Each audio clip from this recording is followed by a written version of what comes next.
पाप दोष परमात्मा को, गुरु को बता देने पर कट जाता है। पुण्य दुनिया को, परमात्मा को किसी को बता देने से छिन्नित हो जाता है। पुण्य भी नहीं बताया जाता, पुण्य किसी को बताना नहीं है और पाप बता देना है। मैंने झूठ बोला है साहब, आज मैंने छल करा है साहब आपके साथ में, मैंने आपके 200 रुपए ज्यादा ले लिए, मैंने आपके 100 रुपए ज्यादा ले लिया या आप वापिस ले लिए, मैंने छल करा है साहब आपको, बता दिया, पाप कट गया, दुख कट गया, आपको भी नहीं छलेगा, वो भी नहीं छलेगा। पर हम अपने दोष नहीं बताते, हम अपना भाग बताते। मैंने तुम्हारे लिए ऐसा करा, मैंने तुमको ऐसा करा, मैंने तुम्हारे लिए ये किया, मैंने तुमको ये कर दिया। हमने अपना भाग गिनाया, अच्छा गिनाया, पर दोष कहाँ गिनाया? केवल एक गुरु होता है जो तुम्हारे दोष गिना देता है। क्यों रे, तुमने ऐसा करा है, इधर आओ, यहाँ बैठ, ऐसा कर, चलो सेवा करो, चलो झाड़ू लगाओ, चलो बुआरी काटो, चलो पोछा लगाओ। गुरु तुम्हारी अहंकार को गिराएगा, तुम्हारे अभिमान को नीचे पटकवा देगा, कैसे भी पटकेगा, पटक देगा। जहां अभिमान में फूले, गुरु जी ने कह दिया चलो उठाओ जरा, ये पादुका उठा के उधर से लाओ, जाओ झाड़ू उठा के उधर से लाओ। जहां अभिमान आया गुरु उसको पटक देगा तुरंत। चेले को लगेगा गुरुजी मुझे झाड़ू लगाने का बोल रहा है, गुरुजी मुझे बर्तन मांजने का बोल रहा है, गुरुजी मुझे पादुका लाने का बोल रहा है, गुरुजी मुझे कपड़े उठाने का बोल रहा है, गुरुजी मुझे कपड़े धोने का बोल रहा है। पर क्यों बोल रहा है? उसका कारण कहीं अभिमान आ रहा है, गुरु उसको काट रहा है। वो निखारने से पहले उसको धो देगा, निखारना है उसको। कितना सुंदर लिखा है अग्नि पुराण में, स्वयं व्यक्ति 7 जन्म भी ले ले तो भी अपने दोष निकाल नहीं सकता। कितने जन्म? जितने टीवी के सामने बैठे आस्था चैनल पर, 7 जन्म भी ले ले, अग्नि पुराण कहती है, तो भी व्यक्ति अपने दोष नहीं निकाल सकता। 7 जन्म भी ले ले तो दोष नहीं निकाल सकता। शिव पुराण, अग्नि पुराण, लिंग पुराण कहती है, नर्मदा पुराण कहती है, व्यक्ति केवल एक है और वो है गुरु। 7 जन्म नहीं लेने देता किसी को, दोष निकाल कर सामने रख देता है कि तेरी ये गलती है, तूने ये किया है, तू ये कर चुका है, अब तू सॉरी कह ले, अब तू संबोधन में क्षमा मांग ले। बस गुरु ने निकाल कर रख दिया। 7 जन्म भी नहीं लेना हमको, 7 जन्म तक अग्नि पुराण कहती है कि 7 जन्म ले ले तो दोष नहीं निकाल सकता मनुष्य अपने, पर गुरु एक ऐसा, वो दोष निकाल कर सकता। देवराज शिव मंदिर में बैठा है, शंकर के मंदिर में बैठकर भी कानों को बंद कर लेता है। कथा में रस तत्व नहीं आता उसको, कथा नहीं सुनता, वो श्रवण नहीं कर पाता।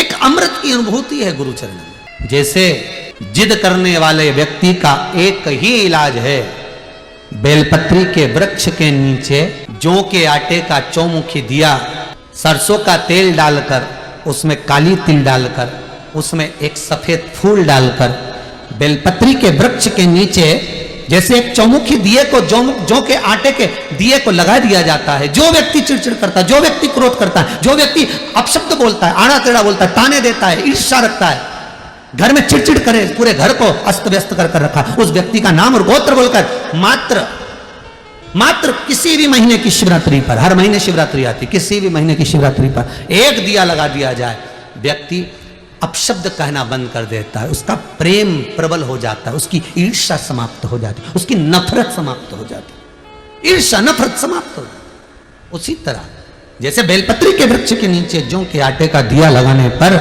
नफरत समाप्त होती है, ईर्ष्या समाप्त होती है, उसी तरह शंकर का ये शिव महापुराण की कथा कहती है कि गुरु के चरणों में जाने पर जीव का अहंकार, काम, लोभ, आसक्ति, वृष्णा, तृष्णा सब समाप्त। रुक्मणी तू रो रही है क्यों? मैं बता नहीं सकती। आप राजगुरु हो, आप राजगुरु हो, और राजगुरु के सामने अगर मैं बोलूंगी और कल पिता को या भाई को मालूम पड़ गया तो ओहो रुक्मणी क्या सोचती है, तो क्या विचार करती है, तो मालूम नहीं है रुक्मणी। गुरु कैसे, गुरुजन से छुपाया नहीं जाता, गुरु के आगे क्या छुपाना है, क्या छुपाना। रुक्मणी को कृष्ण नहीं मिलते साहब अगर गुरु ना होते, अगर गुरु ना होते तो रुक्मणी को कृष्ण मिलना बहुत कठिन।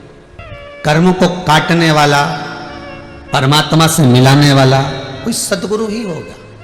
हम आपसे बार बार कहते ना, कई बार आपको कहा कि आपके यहाँ अगर धन की कमी पड़ रही है, पैसा नहीं आ रहा, व्यापार नहीं चल रहा, दुकान नहीं चल रही, धंधा नहीं चल रहा, नौकरी नहीं लग रही, सर्विस नहीं लग रही, तो हमने बार बार आपको कहा है कि सोमवार एक दिया बेलपत्री के पेड़ के नीचे लगाओ घी का, और एक दिया शंकर के मंदिर की चौखट पर लगाकर। बार बार आपको कहा लगाओ, 1-2 सोमवार लगाकर तो देखो व्यापार चलता कि नहीं चलता। उस पर विश्वास रखकर लगाओगे, सुख मिलेगा, आनंद की अनुभूति होगी। रुक्मणी तू रो रही है, हाँ गुरुदेव मैं बता नहीं सकती, पर गुरुजी करे बताना तो पड़ेगा, नहीं बताएगी तो हल कैसे निकले। बता क्या बात है। तब रुक्मणी जी रोते रोते गुरु चरणारविंद को पकड़ ली, गुरु चरण को पकड़ा रुक्मणी। बोल रुक्मणी। रुक्मणी जी बोलती हैं, रुक्मणी जी कह रही हैं, गुरुदेव बात इतनी सी है, मेरे हृदय में कृष्ण बैठे हैं, क्योंकि मैंने बाल्यावस्था से कृष्ण को अपना माना, कृष्ण को मैं अपना मानती, पर मेरे भाइयों ने मेरा विवाह शिशुपाल के साथ पक्का कर दिया। अब आप बताएं, मैं कृष्ण को चाहती हूं, विवाह उनसे करूंगी और कैसे शिशुपाल से विवाह करूं? भगवान बोले, गुरुजी बोले इतनी सी बात। अब गुरुजी हल निकाल दी, देखो कितनी जोरदार, इतनी सी बात। अगर कृष्ण तुझे चाहते हैं तो रुक्मणी जी बोली, मैं ये नहीं कहती कि कृष्ण मुझे चाहती, मैं तो इतना कहती हूं कि मैं कृष्ण को चाहती हूं, मैं कृष्ण को चाहती हूं। ओहो, भगवान बोले फिर तो विवाह, वही का तो टेंशन है, उनको तो मालूम ही नहीं कि मेरा विवाह हो रहा है, और मैं उनको इतना स्नेह करती हूँ ये भी नहीं मालूम उनको।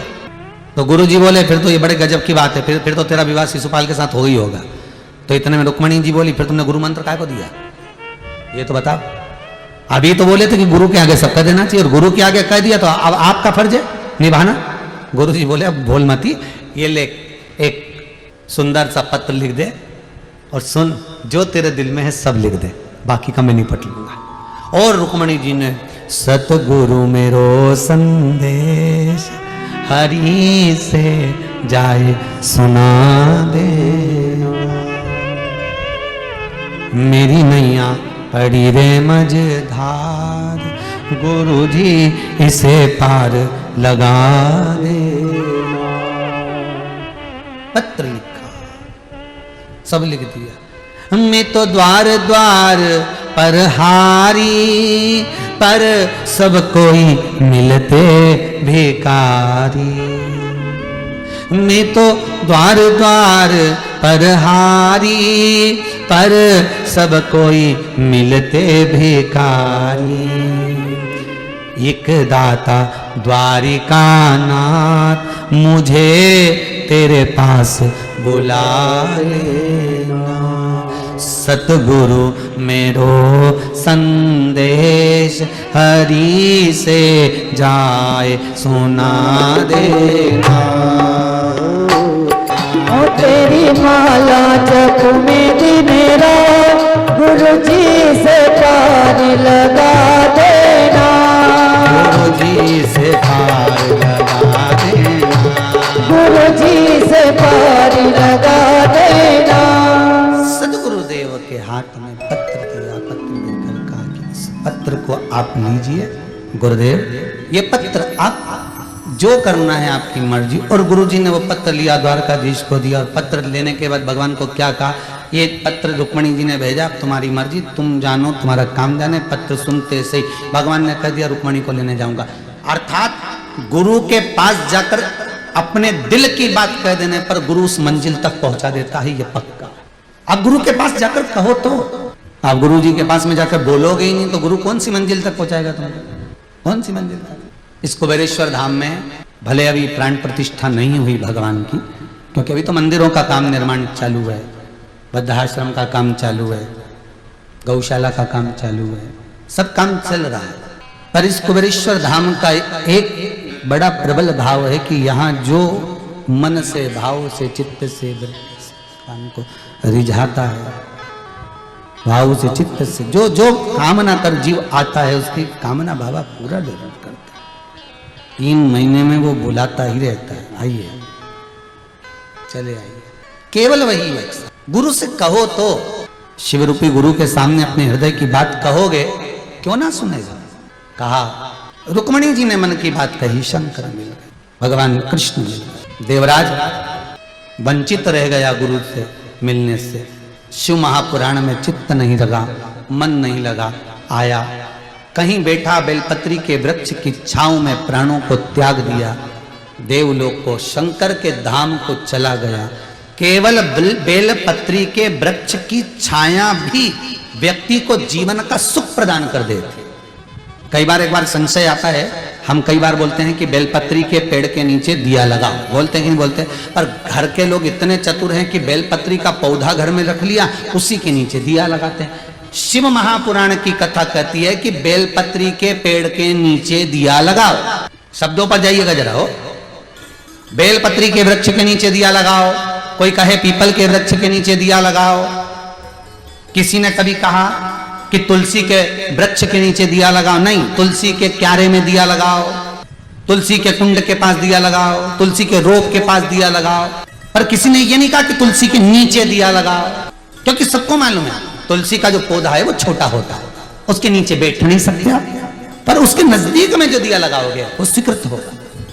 पर बेलपत्री के वृक्ष के नीचे दिया लगा, मतलब बेलपत्री का वृक्ष इतना बड़ा होना चाहिए कि जब आप दिया लगाने बैठो तो उसकी छत्र छाया आपके मस्तक पर होना चाहिए, उसकी कृपा आप पर होना चाहिए, तो वो फल देगा।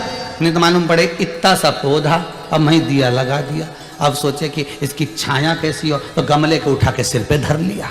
अब ये चित्तवृत्ति आपकी हो सर। पर कोई अनुष्ठान यदि आप कर रहे हो, आपको यहाँ से व्यासपीठ से कहा गया है कि बेलपत्री के वृक्ष के नीचे दिया लगाना है, पीपल के वृक्ष के नीचे दिया लगाना है, या बड़ के नीचे दिया लगाना है, तो उसका नीचे मतलब उसकी छत्र छाया आप पर होना चाहिए, तब फल मिलेगा। हो नहीं तो तुम बहुत बड़े बड़े होशियार हो रहे, पक्का बेलपत्री का पौधा लगा लिया घर के कुंडे में, मैं दिया लगा देती, हम तो रोज लगा, फिर भी हमारी कामना पूरी नहीं हो रही, फिर भी भगवान हमारा नहीं सुन रहा। भगवान के तेरे बराबर आलसी कौन होगा? पहले पौधा बड़ा कर, उसकी छत्र छाया में बैठ, और नहीं है तो कहीं दूसरी जगह पौधा लगा उसके नीचे बैठ, वृक्ष के नीचे उसकी छांव हमारे ऊपर पड़ना चाहिए, उसकी छांव पड़ना। अब देवराज ब्राह्मण को वो बेलपत्री के वृक्ष की थोड़ी सी छाया पड़ गई, और उस छाया का फल ये हुआ कि वो प्राण जब छोड़े तो शंकर के धाम चले गया, शिव के द्वार चले गया, शंकर की चौखट पर चले गया, सुख का भान हो गया, आनंद स्थापित हो गया। कितनी प्रसन्नता की बात है। 2 जून से चालू है बेलपत्र महोत्सव चल रहा है, 25 जुलाई तक चलेगा, सावन का प्रथम दिन तक।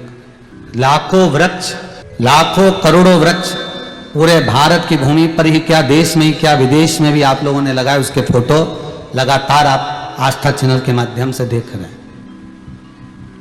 लगातार वृक्ष के फोटो आप आस्था चैनल के माध्यम से देख रहे हैं कि लाखों लोग इस वृक्षारोपण को, बेलपत्री वृक्षारोपण महोत्सव में जुड़े हुए हैं, और लगातार वृक्ष लगाए जा रहे हैं, लगातार वृक्ष को रोपित किया जा रहा है। और दुनिया के आज खुशी की बात यह है कि अभी ये पौधे छोटे हैं, पर समय आने पर जब ये बढ़ते चले जाएंगे, बढ़ते चले जाएंगे, जब ये और बढ़ेंगे, इनकी छत्र छाया किसी पापी जीव पर भी पड़ गई तो वो तर जाएगा। जैसे देवराज चोरी करता, धन लेकर आता, कभी भगवत भजन नहीं करता, कभी स्मरण नहीं करता, कभी नाम जाप नहीं करता, कभी नाम कीर्तन नहीं डूबता, पर उसने अंतिम समय में जो प्राणों को त्यागा वो बेलपत्री के वृक्ष की छांव में त्याग दिया, तो शिव का धाम मिल गया, प्राप्त हुआ शिव धाम, प्राप्त हुआ शंकर का धाम। देवराज गया, एक बिंदुक नाम का ब्राह्मण धन लाकर अपनी पत्नी को देता था। पत्नी और धर्म पत्नी दोनों में अंतर है।